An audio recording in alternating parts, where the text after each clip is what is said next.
श्री स्वामी समर्थ. दरवर्षी वैशाख शुक्ल तृतीयेला अक्षय तृतीया साजरी केली जाते. यंदा 19 एप्रिल 2026ला रविवारच्या दिवशी अक्षय तृतीया आलेली आहे. अक्षय तृतीया हा 3.5 मुहूर्तापैकी शुभ असा मुहूर्त असतो.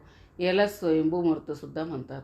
त्यामुळे अक्षय तृतीयेच्या दिवशी आपल्याला जर काही नवीन खरेदी करायची असेल किंवा जमीन जागा यामध्ये आपली गुंतवणूक करायची असेल किंवा नवीन काही शुभ कार्य करायचे असेल तर त्यासाठी वेगळा शुभ मुहूर्त बघण्याची गरज नाही.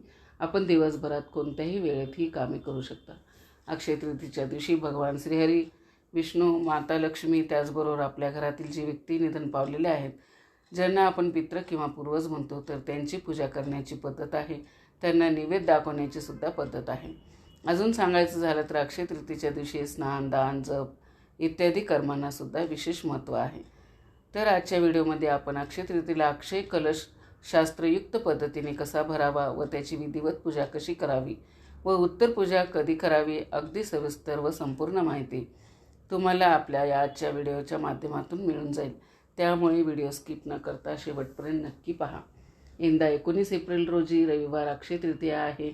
या तृतीयाचा तिथीचा प्रारंभ 19 एप्रिल रोजी सकाळी 10:49 सुरू होणार आहे आणि 20 एप्रिल 2026 रोजी सकाळी 7:26 तृतीया तिथी समाप्त होणार आहे. आता जाणून घेऊया शुभ मुहूर्त. 19 एप्रिल रविवार रोजी सकाळी 6:10 ते दुपारी 12:25 शुभ मुहूर्त असेल आणि दुसरा संध्याकाळचा मुहूर्त दुपारी 4:30 ते सायंकाळी 7 असेल. बघा, या वेळेमध्ये तुम्ही पूजा आणि अक्षय कलश भरू शकता. या वेळेमध्ये तुम्ही पूजन करू शकता. पण या वेळेमध्ये काही कारणाने तुम्हाला पूजन करणं झालं नाही तर दिवसभरामध्ये तुमच्या वेळेनुसार तुम्ही कधीही भरू शकता. कारण हा 3.5 मुहूर्तापैकी एक मुहूर्त आहे. पण या वेळेमध्ये जर आपण केलं तर याचं पुण्यफळ जे आहे ते 1000 पटीने वाढतं असं सुद्धा म्हटलं जातं. सिद्धी प्राप्त होतात असं सुद्धा म्हटलं जातं. म्हणून या मुहूर्ताला खूप जास्त महत्त्व आहे. आणि शक्य झालं तर या वेळेमध्ये तुम्ही सोनं, चांदी किंवा ज्या वस्तू तुम्हाला खरेदी करायच्या असतील तर तुम्ही त्या खरेदी करू शकता. अक्षय तृतीयेच्या दिवशी भगवान श्रीहरी, श्री विष्णू आणि माता लक्ष्मी यांचं एकत्रित पूजन करण्याला खूप जास्त महत्त्व आहे. आणि या दिवशी वर्षातून एकदा भरता येणारा अक्षय कलशसुद्धा भरण्याची प्रथा आहे. हा अक्षय कलश भरल्याने आणि माता लक्ष्मी, भगवान विष्णू यांची एकत्रित पूजा केल्याने वर्षभर आपल्या घरामध्ये धनधान्य आणि अन्नामध्ये कमतरता भासत नाही व भगवान श्रीहरी, विष्णू आणि माता लक्ष्मी आपल्या घरामध्ये स्थिर व कायम वास्तव्यात असतात असं म्हटलं जातं. म्हणून या शुभ मुहूर्तामध्ये पूजा करण्याला आणि अक्षय कलश भरण्याला जास्त महत्त्व सांगितलं गेलेलं आहे. अक्षय तृतीयेच्या दिवशी सकाळी लवकर उठायचं आहे. सूर्योदयाच्या पूर्वी उठलं आणि सूर्योदयापूर्वी जर स्नान केलं तर अतिशय उत्तम. आणि अक्षय तृतीयेच्या दिवशी स्नानाला आणि दानाला सुद्धा खूप जास्त महत्त्व आहे.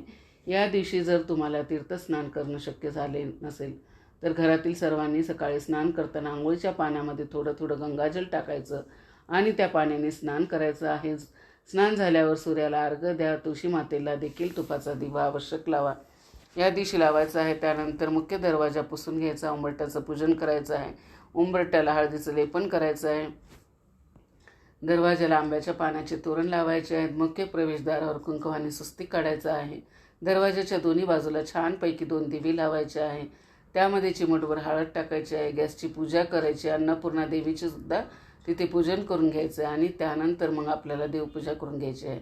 देवपूजा न करता माता लक्ष्मी, भगवान विष्णूची पूजा किंवा अक्षय कलश भरणं या गोष्टी करायच्या नाही आहेत. अगोदर देवपूजा करून घ्यायची आणि त्याच्यानंतर मग मुहूर्तामध्ये तुम्हाला भगवान विष्णू आणि माता लक्ष्मी यांचे एकत्रित पूजन करायचं आहे. आपण सर्वजण लक्ष्मीच्या मागे धावत असतो म्हणजे पैसा मिळावा म्हणून. आपल्या परीने जे काही कष्ट आपल्याला शक्य होतात, जी काही आपल्याला कामे झेपतात ती कामे आपण करतो आणि त्यातून आपल्याला लक्ष्मीची प्राप्ती होत असते. म्हणजे पैसा मिळत असतो. पण लक्ष्मी ही चंचल आहे. ती आज आहे, उद्या नाही. त्यामुळे आपण भगवान विष्णूची सुद्धा माता लक्ष्मीसोबत सेवा केली तर माता लक्ष्मी स्थिर राहते आणि त्यामध्ये वाढ होते असं म्हटलं जातं. अशी एकच जागा आहे जिथे माता लक्ष्मी स्थिर राहते आणि प्रसन्नसुद्धा असते. ती जागा सोडून ती कधीच जात नाही. ती जागा म्हणजे जिथे भगवान विष्णूची सेवा केली जाते. ज्या घरात भगवान विष्णूचं नामस्मरण, स्तोत्र, मंत्र केलं जातं त्या घरातून माता लक्ष्मी कधीच जात नाही. म्हणून या अक्षय तृतीयेच्या शुभमुहूर्तावर तुम्हाला माता लक्ष्मीसोबत भगवान विष्णूची सेवासुद्धा आवर्जून करायची आहे. माता लक्ष्मी ही धनाची देवी मानली जाते आणि अक्षय या शब्दाचा अर्थ होतो की कधीही क्षय होत नाही, ज्यामध्ये सतत वाढ होते. त्याप्रमाणे लक्ष्मी म्हणजे फक्त पैसा नाही, तर लक्ष्मी म्हणजे सुख, शांती, घरामध्ये एकोपा, घरामध्ये प्रेम, घरामध्ये भरभराट राहणे, या सगळ्या गोष्टीचा कधीही क्षय होऊ नये म्हणून आपल्याला या दिवशी माता लक्ष्मीचं पूजन करायचं आहे. या पूजेसाठी आपल्याला चौरंग किंवा पाट, त्याचबरोबर लाल वस्त्र, त्याचबरोबर आंब्याची पानं, नागबेलीची पानं, एक नारळ, हळद, कुंकू, धूप, तुपाचा दिवा, तेलाचा दिवा, त्याचबरोबर भगवान श्रीहरी विष्णू, माता लक्ष्मी यांचे वेगवेगळे फोटो किंवा एकत्रित फोटो, तुमच्या देवघरामध्ये गणपतीची जी मूर्ती असते ती मूर्ती लागणार आहे. माता लक्ष्मीची मूर्ती असली तर ती, तुमच्याकडे श्रीयंत्र असेल तर ते सुद्धा लागणार आहे आणि तुमच्याकडे कुबेर यंत्र किंवा कुबेर भगवानाची मूर्ती असेल तर ती सुद्धा तुम्ही या दिवशी आपल्याला पूजनासाठी लागणार आहे. एक तांब्याचा कलश मांडणीसाठी लागणार आहे. एक तांब्या आणि अक्षय कलश भरण्यासाठी लागणार आहे. या दिवशी माता लक्ष्मीचं पूजन करण्यासाठी देवघराच्या आजूबाजूला किंवा तुमच्या घरामध्ये जिथे कुठे जागा आहे ती जागा सुरुवातीला स्वच्छ करून घ्यायची आहे. त्या जागेवर एक स्वस्तिक काढायचं आहे, हळद कुंकू अर्पण करायचं आहे आणि त्यावर एखादा चौरंग किंवा पाट ठेवायचा आहे. या चौरंगावर एक लाल कलरचं वस्त्र अंथरून घ्यायचं आहे. त्यावर माता लक्ष्मीचा आणि भगवान विष्णूचा एकत्रित फोटो असेल तर तो ठेवायचा. वेगवेगळा असेल तर ठेवला तरी चालेल. भगवान विष्णूचा फोटो नाही, तुमच्याकडे सत्यनारायण भगवानचा फोटो असेल तर तो ठेवला तरी सुद्धा चालेल. फोटो ठेवल्यानंतर सुरुवातीला 2 दिवा लावून घ्यायचा आहे, दीप प्रज्वलित करून घ्यायचा आहे. दिव्याला हळद कुंकू वगैरे अर्पण करून घ्यायचं, फूल अर्पण करायचं, नमस्कार करायचा आणि त्यानंतर आपल्याला कलश मांडून घ्यायचा आहे. फोटोच्या समोर डाव्या बाजूला थोडीशी तांदळाची रास ठेवायची, त्यावर हळद कुंकू अर्पण करायचं, त्यावर तांब्याचा कलश ठेवायचा, त्यामध्ये स्वच्छ पाणी भरायचं, त्या पाण्यामध्ये हळद कुंकू, अक्षदा, 1 रुपयाचं नाणं, सुपारी टाकायची, त्यावर 5 आंब्याची पानं किंवा नागवेलीची पानं ठेवायची आणि त्यावर एक पाणीदार नारळ ठेवायचा आहे, जो आवर्जून या तांब्यावर कुंकवाने स्वस्तिक आणि उभ्या 5 रेषा काढून घ्यायच्या आहेत. कलश मांडून झाल्यानंतर फोटोच्या समोर आपल्या उजव्या हाताला 2 नागवेलीची पानं ठेवायची, त्याची देठ फोटोकडे असावीत, देवाकडे असावीत. त्यावर थोडेसे तांदूळ ठेवायचे आणि त्यावर गणपती बाप्पाची मूर्ती ठेवायची, त्याच्या बाजूला 2 विड्याची पानं ठेवायची, सेम त्यावर थोड्याशा अक्षदा, त्यावर माता लक्ष्मीची मूर्ती ठेवायची आहे. त्याच्या बाजूला 2 विड्याची पानं, तुमच्याकडे श्रीयंत्र असेल तर श्रीयंत्र ठेवायचं. परत त्याच्या बाजूला 2 विड्याची पानं, तुमच्याकडे कुबेर यंत्र किंवा कुबेर मूर्ती असेल तर ती तुम्हाला ठेवून घ्यायची आहे आणि त्याच्यापैकी कोणत्या मूर्ती नसतील तर सुपारी स्वरूप या सगळ्या देवांची सुपारी भगवान म्हणून तुम्ही ठेवल्या तरीसुद्धा चालू शकतात. त्यानंतर तुम्हाला जर हवं असेल तर तुम्ही 5 धान्य, सप्तधान्य छोट्या छोट्या बोळक्यामध्ये किंवा छोट्या छोट्या वाट्यामध्ये ठेवलं तरीसुद्धा चालू शकतं किंवा फक्त या मूर्ती यांचे पूजन केलं तरीसुद्धा चालू शकतं. सुरुवातीला संकल्प करायचा आहे. संकल्पामध्ये माता लक्ष्मी, भगवान विष्णू यांना आमच्या घरामध्ये, आपल्या घरामध्ये तुम्ही स्थिर आणि कायम वास्तव्य करावं. माझ्या घरात धन, धान्य, ऐश्वर्य, भरभराट व्हावी. मला व माझ्या कुटुंबाला उत्तम आरोग्य, दीर्घ आयुष्य लाभावं अशी प्रार्थना करायची आहे. आणि त्याचबरोबर तुमचा व्यवसाय असेल तर व्यवसायामध्ये वाढ व्हावी. तुमच्या घरात सगळे नोकरी करणारे असतील तर नोकरीमध्ये त्यांची प्रगती व्हावी अशी सुद्धा प्रार्थना करायची आणि पूजेला सुरुवात करायची आहे. सुरुवातीला गणपती बाप्पाची मूर्ती तामणामध्ये घ्यायची आहे, त्यांना अभिषेक घालून घ्यायचा आहे. सुरुवातीला स्वच्छ पाण्याने, नंतर पंचामृताने आणि परत स्वच्छ पाण्याने स्वच्छ पुसून जागेवर ठेवायची. हळद कुंकू, फुलं, अक्षदा अर्पण करायचं. दुर्वा मिळाला तर दुर्वा अर्पण करायचा आणि गुळ खोबऱ्याचा नैवेद्य दाखवायचा. त्याच्यानंतर माता लक्ष्मीच्या मूर्तीला स्नान घालायचं, नंतर श्रीयंत्राला स्नान घालायचं, नंतर कुबेर यंत्र किंवा कुबेर भगवानाची मूर्ती असेल तर त्यांना स्नान घालून घेऊन जागेवर ठेवून द्यायचे.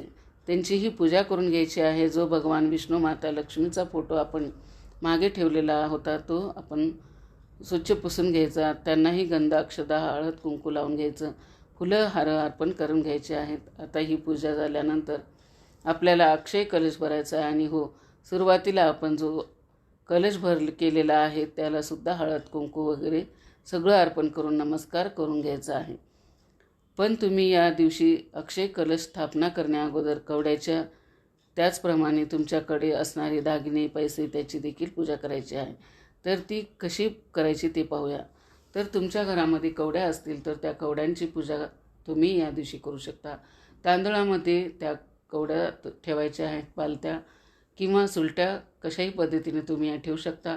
म्हणजे कवड्या दोन्ही प्रकारे ठेवल्या जातात म्हणून मी तुम्हाला सांगितले. त्यानंतर कवड्यांना तुम्ही चंदन लावू शकता, हळद कुंकू लावू शकता. त्यावर त्यांच्या शेजारी तुम्हाला एक छोटंसं मातीचं बोळकं घ्यायचं आहे. त्यामध्ये तांदूळ भरायचे आहे, अखंड तांदूळ, आणि त्यामध्ये 1-1 रुपयाचे किंवा मग काही जे सुटे नाणी असतील तर ते ठेवायचे आहेत. तुमच्याकडे काही सोन्याचा दागिना असेल तर ते सुद्धा तांदळावर ठेवा, आणि नसेल तर काही हरकत नाही. तुम्ही फक्त सुट्टी 1-1, 2-2 रुपयाची नाणी किंवा जे काही नाणी आपल्याला ठेवायचे असतात कॉईन, तर ते तुम्ही ठेवून त्यावर हळदी कुंकू लावून पूजा केली तरीसुद्धा चालेल. आता इथे एक तर आपण सोन्याचीच पूजा करू शकतो किंवा मग कवडीचीच पूजा करू शकतो. पण मी तुम्हाला दोन्ही पद्धत यासाठी सांगितल्या कारण कवड्या ज्या आहेत त्या पूर्वीच्या काळी पैसा किंवा चलन म्हणून वापरल्या जायच्या. त्यामुळे कवड्याची पूजा केली काय आणि नाण्याची काय पूजा केली काय सारखीच. पण जर तुम्ही एका भांड्यामध्ये कवड्याची पूजा केली आणि दुसऱ्या भांड्यात तुम्ही तांदूळ घेऊन त्याच्यावर तुमच्यापैकी असणारं सोनं नाणं ठेवून त्याची पूजा करू शकता. आणि कवड्या तुमच्याकडे नसतील तरी मग 1-1 रुपयाचे नाणे किंवा जी काही सुट्टी नाणी असतील ती तुम्ही धान्यामध्ये ठेवून त्याची पूजा वेगळी करू शकता आणि सोन्या नाण्यांची पूजा वेगळी करू शकता. अशा पद्धतीने या 2 लक्ष्मीकारक पूजा तुमच्याकडून होतील. यानंतरची तिसरी पूजा मी जे आहे ते सांगणार आहे ते अतिशय महत्त्वाचे आहे. आणि मग मी तुम्हाला म्हणेल प्रत्येक घरी ती झालीच पाहिजे. या पूजेला म्हणतात अक्षय पात्राची पूजा. तर अक्षय पात्र हे तांब्याचंच असतं. तर या अक्षय पात्राची पूजा आपल्याला अक्षय तृतीयेलाच करायची असते, जेणेकरून आपल्या घरामध्ये अन्नधान्याची कधीही कमी भासत नाही. तर एक तांब्यात घ्यायचा, तांब्याच्या भांडं घ्या. भलेही तुम्ही तांब्या घ्या किंवा जे काही भांडं असेल पण ते तांब्याचंच असावं. कारण अक्षय पात्राची महती ही अशी आहे की सूर्यनारायणाने एक तांब्याचं दिव्य पात्र ज्याला आपण अक्षय पात्र म्हणतो ते युधिष्ठिराला भेट म्हणून दिले होते. त्यामुळे शक्य होईल तर अक्षय पात्र म्हणून तांब्याचे पात्र घ्या. जर शक्य नसेल तर स्टीलचे पात्र, मातीचे सुगड देखील तुम्ही घेऊ शकता. तर त्या तांब्यामध्ये आपल्याला तांदूळ किंवा गहू जे काही धान्य आपल्याला घरामध्ये असेल तर ते भरायचं आहे आणि त्याची पूजा करायची आहे. तांब्यावर ओम सूर्याय नमः असं कुंकवाने लिहायचं आहे किंवा तुम्ही स्वस्तिक देखील काढू शकता. त्या तांब्याच्या भांड्यामध्ये अखंड तांदूळ भरा आणि त्यांची सुद्धा पूजा करायची आहे. पूजा कशी करायची तर बघा, त्या कलशाला हळदी कुंकू फुले अक्षदावा आणि त्यानंतर तुम्हाला प्रार्थना करायची आहे की कशासाठी मी हा अक्षय कलश भरत आहे की माझ्या घरात धनधान्य ऐश्वर्याची वाढ व्हावी, भरभराट व्हावी, उद्योगधंदा व्यवसाय चांगला चालावा, नोकरीमध्ये प्रगती व्हावी. जे काही तुम्हाला प्रार्थना करायची आहे, तुम्हाला जेवढे शक्य होतील तेवढी तुळशीची पानं तुम्ही भगवान श्री हरी विष्णूंना ओम नमो भगवते वासुदेवाय नमः या मंत्राचा जप करत करत नक्की पाहू शकता. आणि माता लक्ष्मीला गजरा किंवा वेणी मिळाली तर ती आवर्जून अर्पण करायची आहे. त्याचप्रमाणे बघा, अक्षय तृतीयेच्या दिवशी कलश खरेदी करण्याला खूप जास्त महत्त्व आहे. त्यानंतर आपल्याला जो काय घरामध्ये गोडाचा नैवेद्य बनवला असेल तो नैवेद्य दाखवायचा आहे. आणि तुम्हाला शक्य असेल तर नैवेद्य दाखवून झाल्यानंतर लगेच 16 वेळा श्रीसूक्त, 1 वेळा विष्णू सहस्त्रनाम, त्यानंतर 16 वेळा विष्णू गायत्री मंत्र, 16 वेळा लक्ष्मी गायत्री मंत्र, 16 वेळा नवार्ण मंत्र, 16 वेळा कलमात्मक मंत्र आणि 16 वेळा कुबेर मंत्र म्हणायचा आहे. विष्णू सहस्त्रनाम म्हणता येत नसेल, अवघड वाटत असतील तर उच्चार मग तुम्ही व्यंकटेश स्तोत्र म्हटलं तरीसुद्धा चालतं. त्यातल्या ज्या 3 पूजा होत्या तर त्या खास लक्ष्मी प्राप्तीसाठी होत्या. एक तर सोन्या नाण्याची पूजा, 1-1 रुपयाची जी काही नाणी होती किंवा सुटी नाणी 1 पैशाचं स्वरूप म्हणून तर ती एक पूजा, आणि कवड्याची पूजा. तर या 3 पूजा होत्या लक्ष्मी प्राप्तीसाठी. त्याचबरोबर अक्षय पात्राची पूजा यासाठी होती की आपल्या घरामध्ये अन्नधान्य सदैव अक्षय राहावं, कधीही कुणावं वर उपासमारीची वेळ येऊ नये, धान्याने आपले घर भरलेले राहावं, यासाठी अक्षय पात्राची पूजा या सेवा तुम्ही या दिवशी नक्की करा. याचं तुम्हाला अक्षय पुण्य प्राप्त झाल्याशिवाय राहणार नाही आणि त्याचे अनुभवसुद्धा हळूहळू येतील. त्यानंतर तुम्ही पितरांची सेवा म्हणजे करा आणि केळीची पूजा करून शकता. केळीचं पूजन हे कसे करावे या संदर्भातील व्हिडिओ आपल्या चॅनलवरती आहे, नक्की पहा. बघा, अक्षय पात्राची पूजा सकाळच्या वेळेत घाईगडबडीत वगैरे असते. सेवा करणं शक्य झालं नाही तर दिवसभरामध्ये तुमच्या वेळेनुसार तुम्ही कधीही सेवा करू शकता किंवा सायंकाळी देवी लागण्याची वेळ असते त्यावेळेला आपण माता लक्ष्मी आपल्या घरात येण्याची वेळ म्हणतो, तर त्यावेळेला तुम्ही या सेवा केल्या तरीसुद्धा चालू शकतं. अक्षय तृतीयेच्या दिवशी सोनं चांदी खरेदी करण्याला खूप जास्त महत्त्व आहे.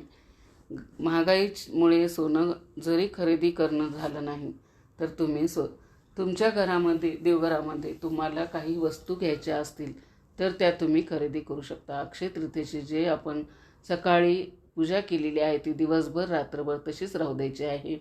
अक्षय तृतीयेच्या दुसऱ्या दिवशी सकाळी स्नान वगैरे झाल्यानंतर आपल्याला उत्तर पूजा करून घ्यायची आहे. उत्तर पूजा करताना सुरुवातीला दिवा लावायचा, त्यानंतर साखरेचा किंवा दूध साखरेचा नैवेद्य किंवा खडी साखर दाखवून घ्यायची. माता लक्ष्मीला परत प्रार्थना करायची की माझ्या घरामध्ये स्थिर राहा. पूजेमध्ये काही चूकभूल झाली असेल तर त्याबद्दल क्षमा करा आणि सगळ्या मूर्ती वगैरे सगळं आहे जागच्या जागी ठेवून द्यायचं आहे. सोनं चांदी नाणी हे आहेत ते आपण वापरामध्ये घ्यायचे आहेत. तुम्हाला हवं असेल तर ते नाणेसुद्धा तुम्ही तुमच्या तिजोरीमध्ये एका लाल पोटलीमध्ये बांधून तसंच ठेवू शकता. आणि हे जे तांदूळ आहेत ते दुसऱ्या दिवशी तुम्हाला साठवणीच्या तांदूळामध्ये टाकून द्यायचे आहेत आणि थोडे पक्ष्यांना खाऊ घालायचे आहे. जो कलश आहे त्यावरती नारळ प्रसाद म्हणून खायचा आहे. कलशातील पाणी जे आहे झाडांना घाला. फुले पाणी आहेत ते निर्माल्यामध्ये टाका. तर याप्रमाणे तर फक्त वर्षातून एकदा तुम्हाला कलश भरायचा असतो. या दिवशी तुम्ही आपली जी घोड्याची फेम असते, घोड्याची प्रतिमा, यामध्ये 5 घोडे असतील किंवा 7 घोडे असतील तर तो उगवता सूर्य आणि 7 घोडे यांची जी प्रतिमा मिळते तर ती तुम्ही तुमच्या घरामध्ये लावू शकता. सूर्य उगवतो त्या दिवशी त्या घोड्याचं तोंड आलं पाहिजे अशा पद्धतीने तुम्ही ती प्रतिमा लावू शकता किंवा मग दक्षिण दिशेला तोंड जाणार नाही एवढी काळजी घेऊन इतर कोणत्याही दिशेला होईना लावू शकता. घोड्याची फेम नक्की लावा. तुमच्या घराची कशी वेगाने प्रगती होते याचा अनुभव तुम्हाला नक्कीच येईल. तर या दिवशी तुम्ही तुमच्या देवघरासमोर म्हणा किंवा मुख्य दरवाजामध्ये म्हणा गोपद्माची रांगोळी काढायला विसरू नका. या दिवशी कोणालाही कर्ज देऊ नये किंवा कोणाकडून कर्ज घेऊ नये. अक्षय तृतीया हा 3.5 मुहूर्तापैकी पूर्ण असा शुभ मुहूर्त असतो. याला स्वयंभू मुहूर्तसुद्धा म्हणतात. त्यामुळे अक्षय तृतीयेच्या दिवशी आपल्याला जर काही नवीन खरेदी करायची असेल किंवा जमीन जागा यामध्ये आपल्याला गुंतवणूक करायची असेल तर किंवा नवीन काही शुभ कार्य करायचं असेल तर त्यासाठी वेगळा शुभमुहूर्त बघण्याची गरज नाही. आपण दिवसभरात कोणत्याही वेळेत ही कामं करू शकतो. तर अक्षय तृतीयेला सगळ्यात महत्त्वाची सेवा आणि वर्षातून एकदाच केली जाणारी ही सेवा आहे. तर सर्वांनी ही सेवा करा, इतरांनाही या सेवेचा लाभ मिळावा म्हणून व्हिडिओ जास्तीत जास्त लोकांना शेअर करा. व्हिडिओ आवडला असेल तर कमेंट करून नक्की सांगा. चॅनलवरती जर नवीन असेल तर चॅनलला सबस्क्राईब करा. शेवटपर्यंत माझा व्हिडिओ ऐकला त्याबद्दल आपल्या सर्वांचे मनापासून आभार. श्री स्वामी समर्थ.